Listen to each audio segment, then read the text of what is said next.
Assalamu alaikum. Welcome to Academy Plus. My name is Imran, and I hope you are all fine and doing well. Today, we are going to discuss a very important topic of statistics, and the name of the topic is Measures of Central Tendency. Before diving deep into the topic, we must understand the meaning of the central tendency. Then, after that, we can get an idea what we are going to study and what we have to study, right? Okay, let's understand the meaning of the central tendency. देखिए यहाँ पे आप देख सकते हैं measures of central tendency. इन्हें आप कुछ मेजर कर रहे हो कुछ ऐसे वैल्यू को that is tending to be at the centre, right. पहले मैं आपको ये थोड़ी डेफिनेशन समझाऊंगा, उसके बाद मैं आपको एग्जांपल के थ्रू ये पूरा पूरी थ्योरी जो है इसकी पूरी थ्योरी समझाऊंगा, ठीक है। चलिए, measure of central tendency is a single value that is used to represent an entire set of data, right। अब इसका मतलब क्या हुआ, ये कहता है कि मेजर ऑफ सेंट्रल टेंडेंसी जो है ये एक सिंगल वैल्यू है जो पूरे डेटा को रिप्रेजेंट कर लेता है, या central tendency is an average a single value which represents the entire data characteristics and help us in comparing the given data with another data। ये कहता है कि सेंट्रल टेंडेंसी बेसिकली एक एवरेज है, एक सिंगल वैल्यू है जो एक एंटायर डेटा की हमें कैरेक्टरिस्टिक्स बताता है और हमें मदद करता है किस चीज में, डेटा को कंपेयर करने में विद अनदर डेटा। चलिए ये आपको मैं एक एग्जांपल के थ्रू समझाता हूँ। देखिए for example I am saying there is a person A. अब ये पर्सन ए की मैं एक वीकली इनकम देखता हूँ। देखिए डे 1 यानी Sunday, for example Monday, Tuesday, Wednesday, Thursday, Friday and Saturday. अब हम ये देखेंगे इसने पर डे कितना कमाया, डेली ये कितना कमाता है। पहले दिन इसका काम अच्छा हुआ, इसने 100 रुपये कमाया, एंड देन 50 मंडे के दिन, and then 30, and then 90 we can say, and then after that for example 50, then 95, and then 100। I'm saying this is the amount which he has earned daily for an entire week, right। देखिए अब इसने 100 रुपये कमाया, किसी दिन 50 कमाया, किसी दिन 30 कमाया, किसी दिन 90 कमाया, किसी दिन 50 कमाया, किसी दिन 95 कमाया, फिर से 100 कमाया। अब ए का दोस्त आता है बी। अब ये बी इस ए से कहता है कि हाँ हाँ भाई ए, आप डेली कितना कमाते हो। अब ये ए क्या कहेगा, क्योंकि ए ने पहले दिन 100 कमाया, फिर 50, फिर 30, फिर 90, इसी तरह इसकी जो कमाई में वेरिएशन आती है। For example we are saying okay. अब ए के पास तो कोई जवाब ही है नहीं, क्योंकि इसके पास एक रैंडम डेटा है और ये डिसीजन नहीं ले पाता है कि मैं इसे क्या कहूं कि मैं डेली कितना कमाता हूं। And this is wire your central tendency, जहां पे आपकी जरूरत पड़ती है सेंट्रल टेंडेंसी की, right. Okay, now what A will do, he's taking the average of all these values. For example, he's adding up all these values, right, and then dividing it with the number of days, yani 7 days. This comes approx 100 plus 5, 50, then 150, then 30, plus 90 plus 50 plus 95 plus 100. This is 500 and 15, sorry, 515 divided by 7, right? This comes approximately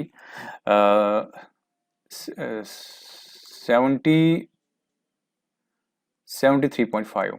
okay, this comes approximately this value, right। and now अब ये जो 73.5 है ये इस entire, अब ए कह सकता है हाँ मेरी जो डेली इनकम है that is this much amount, that is 73.5। अब ये है क्या, ये एक सेंट्रल वैल्यू ही तो है, ये इन सब वैल्यूज का एक सेंट्रल वैल्यू तो है जो डिफाइन करता है इस पूरे डेटा को। अब ए कहता है बी को हाँ मेरी जो डेली इनकम है दैट इज 73.5, है कि नहीं। तो हमें इस चीज से क्या हासिल हुआ, एक डिसीजन हम ले पा रहे हैं और एक कंपेयर भी, इस डेटा को हम आगे जाके कंपेयर भी कर सकते हैं। कैसे, फॉर एग्जांपल अब नेक्स्ट वीक इसने क्या किया, नेक्स्ट वीक इसकी कमाई ज़्यादा हो गई थोड़ी बहुत। फॉर एग्जांपल इसकी जो कमाई हुई next week that is 75 rupees per day, right. 75 rupees per day. देखिए, अब इन दो डेटा को हम कंपेयर कर सकते हैं। लास्ट वीक मेरा 73.5 था, अब इस वीक मेरा जो data I mean per day income है that is 75 rupees per day, right? देखिए, अब हम इससे डिसीजन भी ले पा रहे हैं और कंपेयर भी कर पा रहे हैं, और ये सिंगल वैल्यू भी है और इन सब का एवरेज भी है, राइट? देखिए, यही यही मैंने यहाँ पे लिखा है, central tendency is an average, a single value which represents the entire data characteristics and help us in comparing the given data with another data, right? And this average, हमने एवरेज लिया इसका, has a tendency to be at the center, hence called as a measure of central tendency, right? I hope आप लोगों को ये समझ आया होगा। चलिए, let's understand the next thing। देखिए, सेंट्रल टेंडेंसी में आपको पता है हम मीन पढ़ेंगे, मोड पढ़ेंगे, सो मेनी थिंग्स पढ़ेंगे, लेकिन विदाउट नोइंग द सीरीज आप क्वेश्चन को नहीं समझ पाओगे। अभी सीरीज है क्या? देखिए, सीरीज बेसिकली होता है आप अरेंजमेंट डेटा को कैसे कर रहे हो, यानी डेटा अरेंजमेंट आप कैसे कर रहे हो, that is called as a series. For example, I am saying that arrangement of data in a certain systematic order is called as a series, right? Or I'm saying the way of presenting a data is called as a series, यानी आप किस तरीके से data को represent कर रहे हो that is called as a series, right?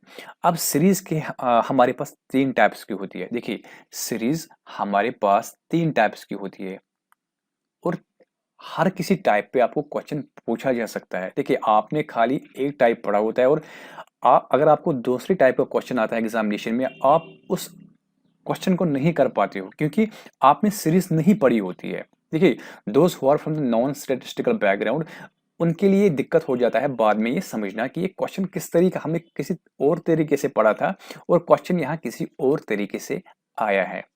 देखिए, मैंने आपको कहा सीरीज, सीरीज एक अरेंजमेंट ऑफ डेटा होता है, राइट? या systematic way of presenting the data, right? अब सीरीज की मैंने आपको तीन टाइप्स बताई, कौन कौन सी? एक तो होती है आपकी individual series, okay, individual series, ये लिखा है सर, आपको लिखने की कोई जरूरत नहीं है। एंड दूसरी आती है डिस्क्रीट सीरीज, और तीसरी आती है आपके पास what we called as continuous series. देखिए, इन तीनों सीरीज को आप समझिए और उसके बाद आप कोई भी क्वेश्चन कर पा सकते हैं इसमें। I mean you can attempt any question, okay? देखिए, सबसे पहले है इंडिविजुअल सीरीज। जैसे कि इंडिविजुअल सीरीज, इसके नाम में ही है इंडिविजुअल, यानी जो भी आपका डेटा होगा वो इंडिविजुअली रिप्रेजेंट किया होगा, यानी इसमें हर किसी चीज को अलग अलग से लिखा जाता है। For example, I am saying एक क्लास है, एक क्लास में आप टीचर हो और आपने स्टूडेंट्स का एग्जामिनेशन लिया, राइट? अब देखिए, आपके क्लास में कितने बच्चे हैं? 10 बच्चे हैं। 1 2 3 4 5 6 7 8 9 10। एक का नाम है ए, दूसरे का नाम है B, C, D, E, F, G, H, I and G, right? देखिए, यहां पे आप देख सकते हैं ए ने स्कोर किया है 60 में से 20 मार्क्स, बी ने 60 में से 20 मार्क्स, सी ने 30 मार्क्स, डी ने 40 मार्क्स, ई ने भी 40 मार्क्स, एफ ने भी 40 मार्क्स, जी ने भी 50 marks and so on. H ने 53 मार्क्स, आई ने 53 मार्क्स एंड जे ने 53 मार्क्स। देखिए, आप हर किसी चीज को अलग अलग से लिख रहे हो। देखिए, यहाँ पे आप 20 20 20 20 को 2 बार लिख रहे हो, 30 को एक बार, 40 को फिर से 3 बार लिख रहे हो, देन 50, देन 53 को आप 3 बार लिख रहे हो, क्योंकि देखिए हर किसी बच्चे ने अलग अलग से मार्क्स लिए और हम हर किसी चीज को अलग अलग से लिख रहे हैं। That is what is called as individual series, right?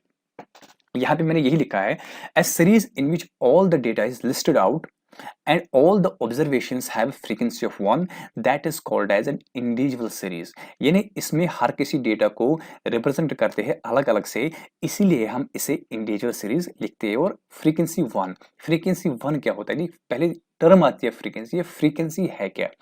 देखिए, कोई चीज कितनी बार रिपीट हो रही है उसी चीज का नाम है फ्रीक्वेंसी, राइट? यानी उसी चीज को हम फ्रीक्वेंसी कहते हैं। जैसे कि मैंने यहाँ लिखा है फ्रीक्वेंसी ऑफ 1, इसका मतलब है हर किसी चीज को आप अलग अलग से लिख रहे हो, रिप्रेजेंट कर रहे हो। दैट्स वाई हर कोई चीज एक एक बार रिपीट हो रही है, एक एक बार ही रिपीट हो रही है, मतलब एक बार रिपीट हो रही है, इसलिए हम इसे फ्रीक्वेंसी ऑफ वन लिखते हैं, राइट। फ्रीक्वेंसी है किसी चीज, कोई चीज कितनी बार रिपीट हो रही है। चलिए, अब यहाँ पे दूसरी जो सीरीज है दैट इज डिस्क्रीट सीरीज। देखिए डिस्क्रीट सीरीज कुछ नहीं है, अब इसी इंडिविजुअल सीरीज को किसी और तरीके से प्रेजेंट किया गया है। चलिए मैं आपको यही पे ये समझाता हूं, आपको आगे जाने की कोई जरूरत नहीं है, ठीक है। चलिए चलिए देखिए, सॉरी, यहाँ पे अब मैं क्या कर रहा हूं, मैं इस चीज को कैसे रिप्रेजेंट करूंगा। पहले मैं यहाँ पे लिखता हूं 20, 20, राइट, फिर 30, फिर 40 कितनी बार, 3 बार, मैं एक ही बार लिख रहा हूं, राइट। फिर 50, एक 50, फिर 53, एक ही बार लिख रहा हूं, ठीक है।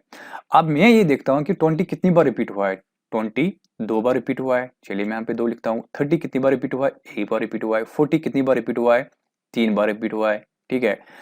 50 कितनी बार रिपीट हुआ है, एक ही बार रिपीट हुआ है। एंड 53 कितनी बार रिपीट हुआ है, 53 3 बार रिपीट हुआ है, ठीक है। देखिए यहाँ पे 10 है, ये भी 10 आना चाहिए, ये भी 10, इनका सम भी 10 आना चाहिए यहाँ पे, क्योंकि नंबर ऑफ ऑब्जर्वेशन 10 है। 1 2 3 4 5 6 7 8 9 10, और इस चीज का वैल्यू भी मुझे 10 ही आना चाहिए। जरा देखते हैं हम, 3 और 1 4, और 4 और 6, ये 10 आ गए, है कि नहीं। 3 3 6 और ये 10 आ गए, राइट। अब ये ऑब्जर्वेशन के ही बराबर आता है। इसी चीज को मैंने फ्रीक्वेंसी नाम लिखा है, और इसको मैं वैल्यू देता है, इसको मैं लिखता हूं एज एन एक्स, ठीक है। अब आपने क्या देखा, डिस्क्रीट सीरीज में हम क्या कर लेते हैं, उसी डेटा को हम किसी और तरीके से रिप्रेजेंट करते हैं, और इसी चीज को हमने नाम दिया है डिस्क्रीट सीरीज, है कि नहीं। यानी मैं देखता हूं कोई नंबर कितनी बार रिपीट हो रहा है, यानी इसका मतलब है दो बच्चों ने 20-20 मार्क्स स्कोर किए हैं, राइट, और 30 मार्क्स एक बच्चे ने स्कोर किया है, 40 मार्क्स 3 बच्चों ने स्कोर किया है, 50 मार्क्स एक बच्चे ने स्कोर किया है, और 53 मार्क्स 3 बच्चों ने स्कोर किए हैं, राइट। यही तो, इसी डेटा को मैं इस तरीके से रिप्रेजेंट कर रहा हूं, और इसी चीज का नाम पड़ा है डिस्क्रीट सीरीज। चलिए देखिए, इसी चीज को मैंने यहाँ पे लिखा है, a series with frequency called as a discrete series, right? Now we are having a frequency here, we are representing those observations in terms of frequency, and these are the student marks, right? Now there is another way of representing the same data. I am taking the same data and I will represent it in a different way, right? That is called as a continuous series. I will go back to that slide, right?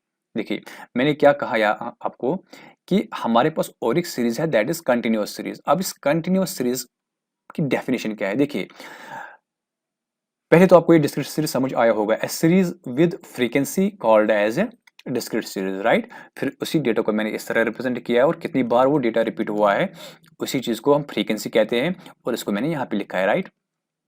चलिए, अब continuous series क्या है, continuous series it is statistical series, ये एक statistical series है in which the data is given in a class intervals. यानी देखिए इसमें फ्रीक्वेंसी भी रहेगी, और डेटा को हम क्लास इंटरवल्स में रिप्रेजेंट कर लेते हैं। For example I am taking the same data, right, I will go back. देखिए अब मैं क्या कर रहा हूं, मैं देखता हूं कि चलिए ये रिप्रेजेंटेशन में नहीं लेता हूं, मैं तीसरी रिप्रेजेंटेशन लेता हूं, और इस रिप्रेजेंटेशन का मैं नाम रखता हूं कंटिन्यूअस सीरीज, है कि नहीं। चलिए मैं इसमें क्या कर लेता हूं, मैं ये देखता हूं 10 से ज्यादा और 20 से कम कितने बच्चे हैं, 20 से ज्यादा और 20 इंक्लूडिंग 20 और 30 के दरमियान कितने आते हैं, 30 और 40 के दरमियान कितने आते हैं, 40 और 50 के दरमियान कितने आते हैं, 50 और 60 के दरमियान कितने आते हैं, ठीक है। चलिए अब यहाँ पे देखिए, यही चीज मैंने यहाँ पे लिखी है। देखिए 10 से 20 मार्क्स कितने बच्चों को आए, किसी को भी नहीं आए। अब यहाँ पे कहोगे सर 20 तो है 2 बच्चों के, लेकिन ये कह रहा है कि देखिए बाद में इसमें सीरीज में भी टाइप, आई मीन इसमें भी हम individual series, sorry inclusive and exclusive series, वो बाद में हम कभी पढ़ेंगे। यहाँ पे पहले हम देखते हैं कि देखिए 10 से 20 कितने बच्चों के मार्क्स आए, यानी 10 से ज्यादा और 20 से कम 0, किसी बच्चे को भी नहीं आए। 20 से 30 यानी 20 से ज्यादा और 30 से कम कितने बच्चों के मार्क्स आए, 2 बच्चों के मार्क्स आए। आप देख सकते हैं ऊपर भी यही सेम रिपीट हो रहा है। 30 से 40 कितने बच्चों के मार्क्स आए? एक ही बच्चा है। इसी तरह 40 से 50 कितने बच्चों के मार्क्स आए? यही यहाँ पे लिखा है, और यही आपकी फ्रीक्वेंसी उसी तरीके में मैं यहाँ पे रिप्रेजेंट कर रहा हूँ, और ये एक तरीका है डेटा को रिप्रेजेंट करने का। इसी को हम कहते हैं कंटिन्यूअस सीरीज, यानी कंटिन्यूअस सीरीज में हम डेटा को इंटरवल्स में लिखते हैं।